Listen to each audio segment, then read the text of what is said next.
Yoshiki is a normal high schooler who always hangs with his best friend named Hikaru. They were what modern historians would politely call just very good friends. In reality, they were practically glued together at the hip. Hikaru kept hyping up Yoshiki, always saying he was smart and should leave their dusty little village to go to college in the big city.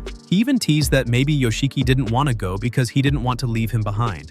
Hikaru joked that if Yoshiki ever got a girlfriend in the city, she'd have to compete with him first. And of course, dumb Yoshiki still didn't get the hint. One day, Yoshiki asked Hikaru about his weekend plans. Hikaru casually said he was heading to the mountains alone but refused to explain why. Later, when he actually went there, fate decided to play dirty. Hikaru got into a terrible accident, vanished, and the whole village set up a search party. Yoshiki ran through the forest like a madman, desperate to find his friend. But Hikaru was too badly injured. In his final moments, he just wished someone could be there with him. That wish was answered, but not by a human. Some unknown supernatural creature heard him and decided to hijack his dying body. Months later, Yoshiki and Hikaru were back to their usual high school lives. Eating ice cream like best bros, Hikaru still acted like his usual free-spirited twink self. But Yoshiki sensed something was off. He asked Hikaru what happened during the week he went missing in January. Hikaru shrugged it off, claiming he didn't remember a thing. He told Yoshiki to quit nagging because no amount of pestering would bring his memories back. Instead, he started teasing Yoshiki, asking if he was worried sick about him. Yoshiki finally decided to spill what was eating him up. He admitted he'd been troubled ever since Hikaru came back. Hikaru instantly joked if Yoshiki was about to confess his love. But when Yoshiki asked him to admit he wasn't the real Hikaru, the creature froze in shock. He couldn't believe Yoshiki figured it out, since he thought he copied Hikaru perfectly. That was when things got freaky. His injured eye suddenly melted and transformed into wriggling tentacles. Yoshiki was horrified. The fake Hikaru then clung to him, begging him not to expose the secret. He said this was the first time he'd ever lived as a human, and he actually liked it. School, hanging out with friends, all of it felt new and fun. He admitted that even though this body and personality weren't his, he genuinely liked Yoshiki. He warned that if Yoshiki exposed him, he'd be forced to kill him, even though he didn't want to. Yoshiki's brain basically shut down. He already knew Hikaru was gone, but hearing the truth crushed him. The next morning, Yoshiki dreamed about the time when Hikaru was still alive. He curled up in bed and cried his heart out. After that, he dragged himself downstairs, ignored his family, and went outside just as Hikaru showed up. Hikaru tried starting the day with some dumb story about what happened last night. Yoshiki brushed him off, saying they should talk on the way to school or they'd be late. Hikaru was still happy, going on about the watermelon his mom brought home. Yoshiki didn't care if the stories were boring or if Hikaru wasn't real. Having him around was better than having an empty space in his life. At school, the students were forced to rehearse a choir performance for the festival. Hikaru, instead of singing, stared blankly at the lyrics like a kid trying to solve advanced calculus. When practice ended, Yoshiki asked him why he didn't sing. Hikaru calmly replied he got so caught up in the meaning of the lyrics that he forgot to sing them. Smooth excuse. As they headed to the next class, some girls said there was going to be an educational movie instead of lectures. Hikaru lit up like it was the best news ever, which one girl found super weird. Meanwhile, in a nearby city, a shady guy named Tanaka showed up at an apartment claiming he was there for routine maintenance. The only tool he brought? A hamster cage. Once inside, instead of fixing pipes, he trashed the place and used the cage like some weird ghost radar. Turns out, there really was a creepy little creature hiding inside, and Tanaka took it down while the poor homeowners watched in horror. After finishing the job, he called his boss to report. He said he found a supernatural creature, but not the one they were after. He complained about how the company had been hunting their target for centuries with no results, but his boss quickly threatened to cut his paycheck if he kept bad-mouthing the company. Back at school, Yoshiki nearly died of boredom watching the same movie for what felt like the millionth time. But Hikaru? He was bawling like it was the saddest movie on earth. Yoshiki couldn't believe it and asked why he was crying, since they'd already seen it 5 times. Hikaru explained that while the memory of the movie was inside him, this was the first time he had actually seen it with his own eyes. After school, Yoshiki decided to hang out with Hikaru, who got overly excited about the smallest, dumbest things, like a kid on too much sugar. They rode their bikes around the village before heading to a restaurant in town, famous for its fried meat. The moment Hikaru took his first bite, he went full food critic and started screaming like he'd just discovered the meaning of life. Yoshiki immediately told him to shut up before people started thinking they were suspicious. That wasn't the only weird part. Hikaru seemed to remember things, but at the same time, everything still felt new to him. When Yoshiki asked about it, Hikaru admitted that he could recall the memories, but not the actual experiences. Then he dropped the creepy truth bomb. He had never been alive in the first place. He only became someone after hijacking Hikaru's body. Yoshiki, obviously creeped out, asked if that made him a ghost. Hikaru casually replied that he wasn't a ghost, but probably something way more messed up. Just then, the restaurant owner's cat walked up and snuggled against Yoshiki. Hikaru bent down to pet it, but the cat sensed his monster vibes instantly and bolted away in true Tom and Jerry fashion. Hikaru didn't care, but Yoshiki started sweating a little. Even so, he offered to show Hikaru around town, not realizing that animals weren't the only ones who could sense what he really was. While walking, a random middle-aged woman passed by them. The second Hikaru brushed past her, she froze, broke into a sweat, and turned around nervously. But all she saw was two harmless-looking high school boys. After some time in town, they headed back to their village, and Yoshiki's thoughts grew heavier. He didn't even know what kind of creature Hikaru was, yet he kept letting him hang around. He started doubting his own sanity, but Hikaru snapped him out of it by asking if he could come over later to read the new volume of Hunter x Hunter. Yoshiki agreed. But before they could go far, a creepy old woman spotted Hikaru and immediately freaked out. She screamed that Lord Nanuki had come down from the mountains. The second Hikaru stepped closer, she bolted into her house and locked the door like her life depended on it. The boys kept walking, but Yoshiki finally brought up the topic of the real Hikaru's death. The fake one quickly clarified that he hadn't killed him. When he found Hikaru, the boy was already dying. He explained that before that moment, he had just been drifting endlessly through the mountains without a body, without senses, basically floating around like cosmic trash. Everything changed when he found Hikaru, and the next thing he knew, he was inside his body. Even he didn't know how it worked. When they reached Yoshiki's house, he asked Hikaru one last question.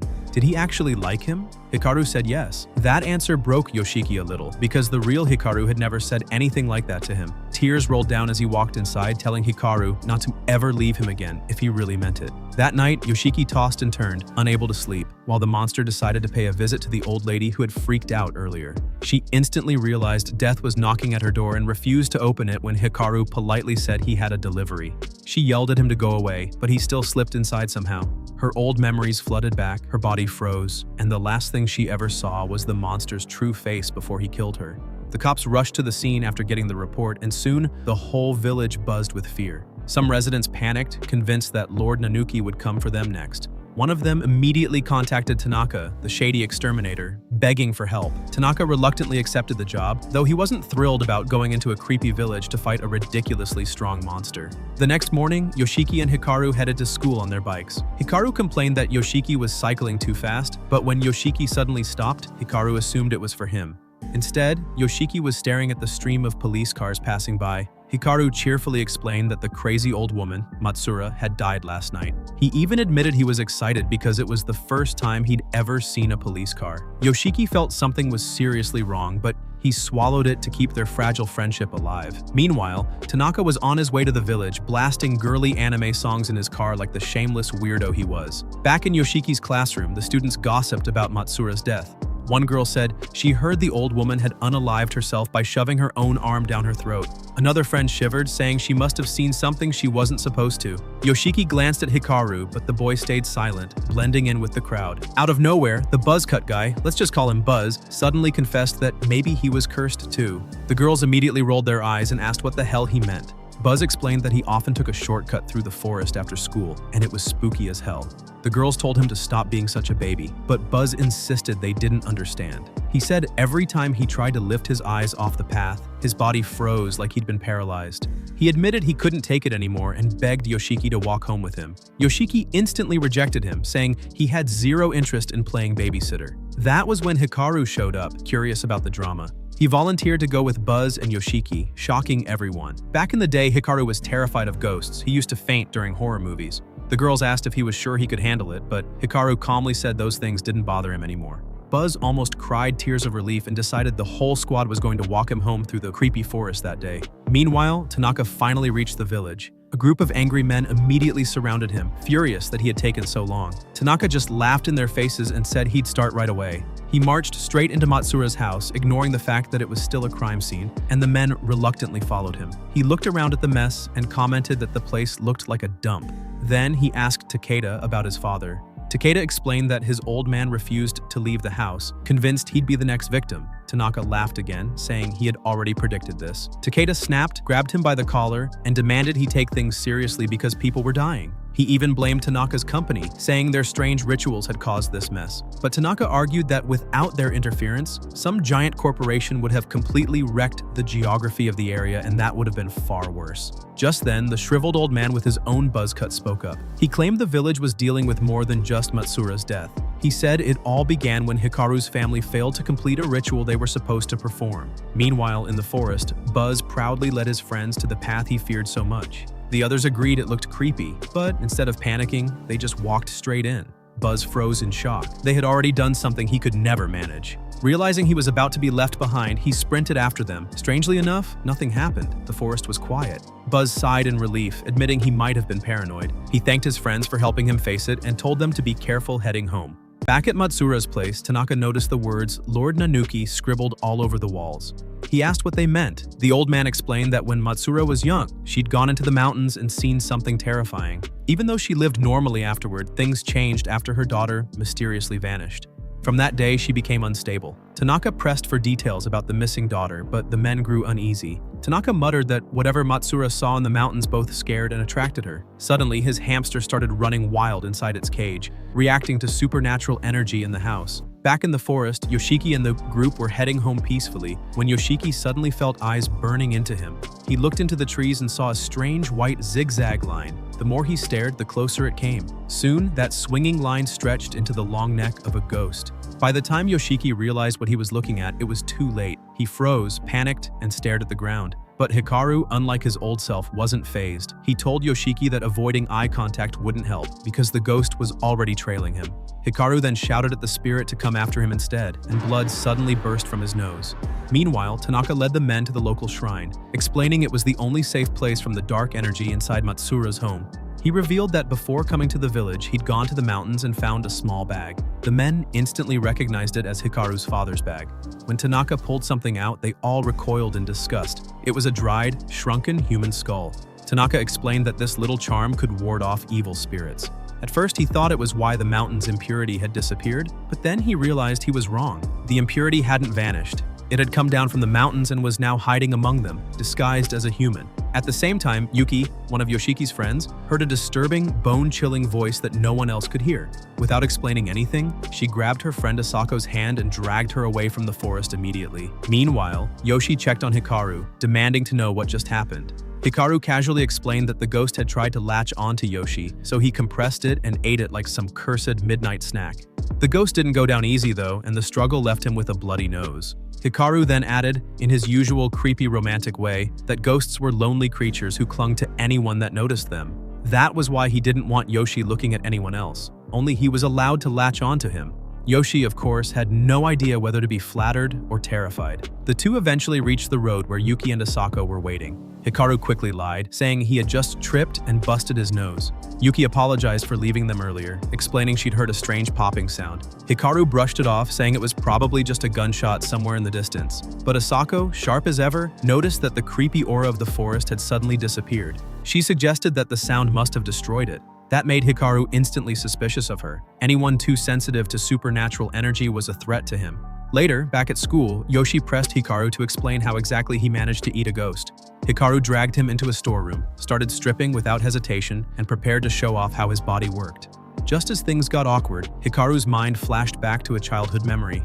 The real Hikaru's father had once warned him, "Marry the girl you like as soon as possible or Lord Nanuki would drag her up to the mountain." Apparently, Nanuki was lonely and kidnapped people for company, but there was a deal in place. If someone married, their family would be spared. Snapping out of the memory, Hikaru smirked and told Yoshi it looked like they were about to do something naughty. He quickly unbuttoned his shirt, revealing a creepy gap in his chest that nearly made Yoshi puke. Hikaru insisted he stick his hand inside. Reluctantly, Yoshi did, only to find the insides felt like cold, marinated chicken. Hikaru, however, said Yoshi's hand felt warm and even encouraged him to explore further. Yoshi's hand accidentally pressed up against what felt like Hikaru's brain, making Hikaru squirm like he'd just been hit in the G-spot. Things got real uncomfortable real fast. Before Yoshi knew it, Hikaru started pulling him inside. Panicking, Yoshi yanked his hand out as Hikaru burst out laughing, teasing him for being scared. Later that day, Yoshi stopped by the local supermarket. While the cashier talked his ear off, the same woman who had earlier sensed Hikaru's creepy aura noticed him.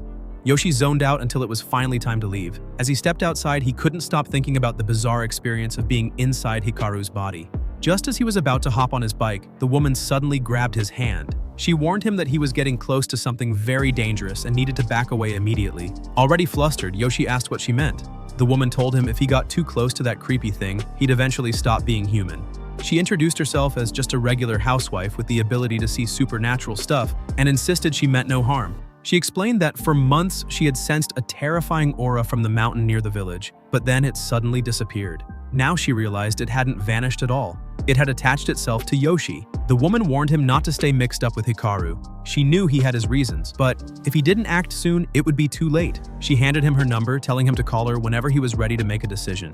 A few days later, Yoshi visited Hikaru's home. On the way, he debated texting the woman, whose name was Ri, but in the end, he decided not to. Instead, he brought a watermelon for Hikaru's mom and then went upstairs to Hikaru's room. Hikaru was napping under a fan, shirt riding up to expose his stomach and neck. Yoshi gulped hard, fighting off his inner gay uprising, and sat down quietly. Unfortunately for him, Hikaru wasn't asleep at all. He suddenly kicked Yoshi, calling him out for drooling over his body. Before Yoshi could even protest, Hikaru grabbed him into a headlock and pinned him like it was a WWE match. Yoshi didn't even agree to fight, yet here he was, already defeated. Hikaru asked Yoshi if he came bearing gifts or just empty hands like a broke friend. Yoshi admitted he brought a watermelon. At that moment, Hikaru lit up like a kid at a candy store because apparently watermelon was his absolute favorite fruit, even though the guy hadn't actually eaten one before. Yeah, make it make sense. Soon the two were munching on the watermelon, which sent Yoshi into a nostalgia trip. He remembered when they were kids and freaked out thinking watermelon seeds would turn them into giant watermelon men. Peak childhood stupidity. But in the middle of all this, reality hit him. He realized he had been treating this shape-shifting demon as his best friend. And the million-dollar question was, how much longer could he keep lying to himself? As he spiraled into his mini panic attack, Hikaru suddenly thanked him for hanging out. He said he genuinely had fun being with him, and also thanked him for the watermelon. That simple honesty left Yoshi shaken to his core. Hikaru then knocked out and went back to sleep, leaving Yoshi staring at the family photo with Hikaru's dad. That picture triggered another wave of dark memories.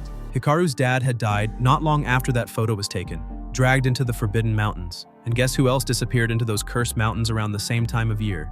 Hikaru himself. Yoshi stared at their childhood photos, remembering how they were the only two kids around, basically trapped together like two marbles in a jar. But now the real Hikaru was gone, replaced by whatever the hell this thing was. And Yoshi didn't know how much longer he could keep pretending. His stomach twisted so hard he thought he'd puke, and for the first time, he seriously considered texting Ri for help. Just then, Hikaru started mumbling in his sleep, making Yoshi nearly jump out the window. But he calmed down and finally decided to text Ri anyway. Problem was, Hikaru's mom called him into the kitchen, and like an idiot, Yoshi left his phone behind. Perfect timing, because Ri replied right then, asking if he was finally ready to talk. Hikaru woke up, saw the message, and immediately went full jealous boyfriend mode. Later, Yoshi met up with Ri outside the supermarket. She was all cheerful, acting like nothing was wrong. But Yoshi reminded her this wasn't a coffee date. They had serious ghost demon business to discuss. Ri dropped the act and told him to spill everything. Yoshi explained the situation vaguely, leaving out some details, but Ri understood immediately and sympathized. She told him not to punish himself over it and admitted she too had lost someone she loved. This piqued Yoshi's curiosity, but Ri's thoughts shifted. She guessed the monster must have taken the form of a girl, but her train of thought got interrupted when the waitress came to take their order. When they got back on track, Ri asked if Yoshi had noticed anything creepy in the village. Yoshi remembered the long-neck ghost, and Ri explained her theory. The monster wearing Hikaru's face was like a magnet, attracting all the other supernatural freaks into the area. She said it never should have left the mountain in the first place. Even worse, the horrific death of that old woman Matsura seemed connected to it too. Ri admitted she was terrified for her life and wanted to leave town, but she couldn't abandon her daughter and mother-in-law. That's when Yoshi noticed her bare ring finger and asked about her loss. Ri confessed that years ago her dead husband came back home. At first she was overjoyed, but things went downhill fast. Whatever returned wasn't her husband, and she learned the hard way that you can't find happiness with a monster. She warned Yoshi not to make the same mistake. The next day at school, Yoshi sat alone after class, brooding while watching the rain. Hikaru was looking for him, but Asako found him first. Yoshi lied, saying he was just looking for something and told her to tell Hikaru to go home. When Hikaru finally showed up, Yoshi told him the same thing. Hikaru, confused, asked why he was acting like he was on his period. He even pulled a funny face, but Yoshi wasn't laughing this time. When Hikaru touched his shoulder, Yoshi brushed him off, telling him to leave him alone. Hikaru grew hurt, asking if Yoshi was mad at him. Yoshi snapped, saying Hikaru was making it all about himself. Hikaru countered, saying he wasn't like this yesterday. The argument escalated fast. Yoshi accused him of not being there for most of his life anyway, and Hikaru finally realized Yoshi was pissed because he wasn't the real Hikaru. That realization broke him. He grabbed Yoshi's hand, begging to know if he wasn't good enough, even though he perfectly copied Hikaru. Yoshi shouted back that no matter how perfect the imitation, he could never be human. Hikaru broke down crying, admitting he knew that, but even then, he couldn't stop loving Yoshi. The lines between the creature's emotions and the real Hikaru's memories started blending, leaving Yoshi torn. Then it happened. The creature lost control and revealed its true form, engulfing the room and pouncing on Yoshi. It forced itself into his mouth and nose, and while Yoshi was disgusted at first, disturbingly, it started to feel good. Yeah, so says hell. Suddenly, Yoshi saw ancient memories of a man who looked like Hikaru holding a severed head. Then the creature pulled back, sobbing that it didn't want to hurt Yoshi, and stumbled out of the classroom. Before leaving, it begged Yoshi not to hate him. Back home, Yoshi tried convincing himself he made the right choice, pushing the creature away. But deep down, he still wanted Hikaru by his side. The next day, Hikaru didn't show up to school. Yuki and Asako noticed Yoshi's gloomy face and asked if they'd fought. Yuki bluntly told him to make up with Hikaru, since that guy had been clinging to him like a baby to its mom. Yoshi realized she nailed the entire situation better than he ever could. He rushed to Hikaru's house, finding him wrapped in a blanket burrito. Yoshi apologized, and Hikaru sheepishly said he should be the one apologizing for losing control yesterday. Yoshi insisted that wasn't the point, but Hikaru admitted he was deeply embarrassed. He asked if Yoshi hated him, but Yoshi said no. Hikaru burst into tears, admitting all he wanted was to stay close to Yoshi, even if he hung out with others. He begged not to be left alone. Yoshi promised he wouldn't leave him, thinking Hikaru was just a lonely brat who didn't know better. Deep down, he knew he was making a mistake, but he couldn't help it. If Hikaru really was like a child, maybe he could teach him a few things. But that's where this video ends. Remember to like and subscribe to the channel. Thanks for watching, and I'll see you next time.